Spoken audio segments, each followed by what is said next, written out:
Hello, welcome to the Liberated Multitasker. Today, I thought we'd make a really quick and easy homemade vegetable beef soup. So we're going to do all of this in the Instapot.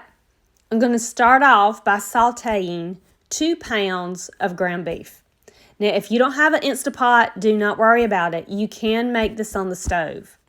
One good thing about sauteing the meat in the Instapot is I'm only going to mess up 1 pan. Now I'm adding my 2nd pound of ground beef. Now I'm going to go ahead and salt and pepper the beef. And get that done, and I'm going to mash the saute function on the Instapot and break this hamburger meat up so it can get good and brown. Now we're just about there. I've got it broken up just about the way I like it.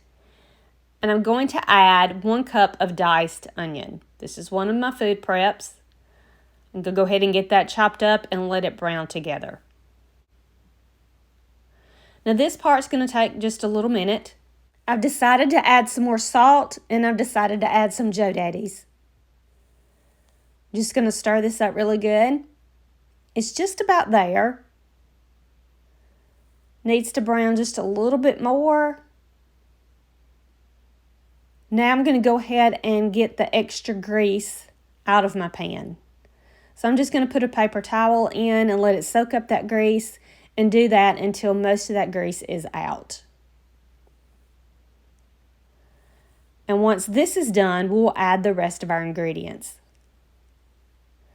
I'm going to add about 2 teaspoons of minced garlic.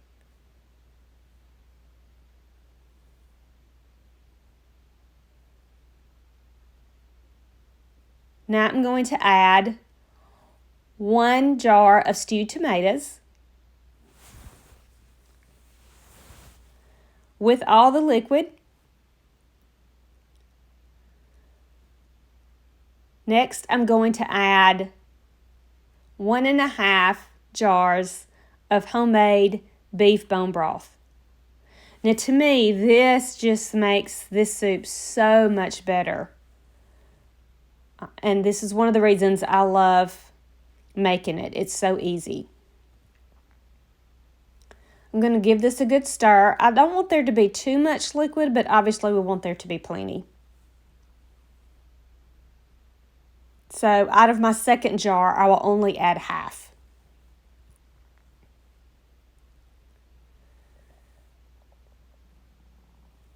Now you can make this your own, obviously. I'm just going to show you what I'm doing. Give that a stir.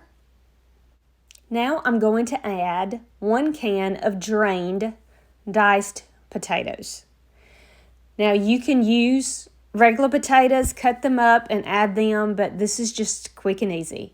I'm also going to add 1 can of drained carrots. Now, my recipe doesn't call for this next, tomatoes, okra, and carrots, but I've decided to add it as well. I drained off some of the juice, but added most of it.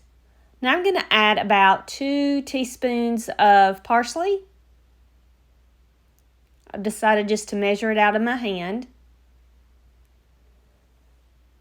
And now I'm going to add about 1 teaspoon of oregano.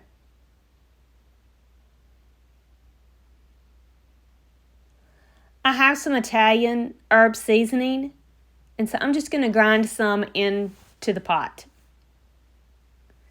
I really don't have an amount. I'm just going to do this by sight until I think it looks right.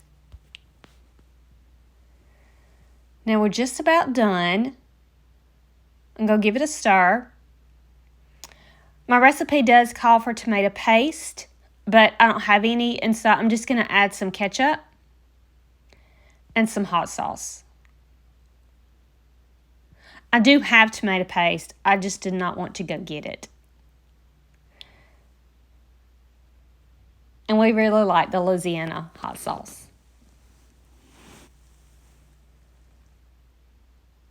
Now I'm going to give it a stir, and then it's time to cook it. Now, the great thing about this and why I call it quick and easy is because I'm going to cook it on high pressure for 4 minutes. Now, if you were cooking this on your stovetop, you would just probably want to let it come to a boil and then simmer it for about 30 minutes.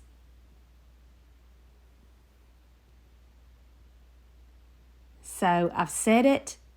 As soon as it comes up to pressure, it will start counting down. And when the cook time is complete, it will start counting up, so you'll see how long it's on the keep warm function. Now, I've already hit the manual release. I have the towel on there so the steam doesn't hit my lights. Now it's safe to open it, and we can have a look-see. This really hit the spot. After Thanksgiving, something hearty and light. It was just so good. It was a cool night. So I really hope you give this a try. I hope you've enjoyed this video. Please like, share, and subscribe. And I hope to see you really soon.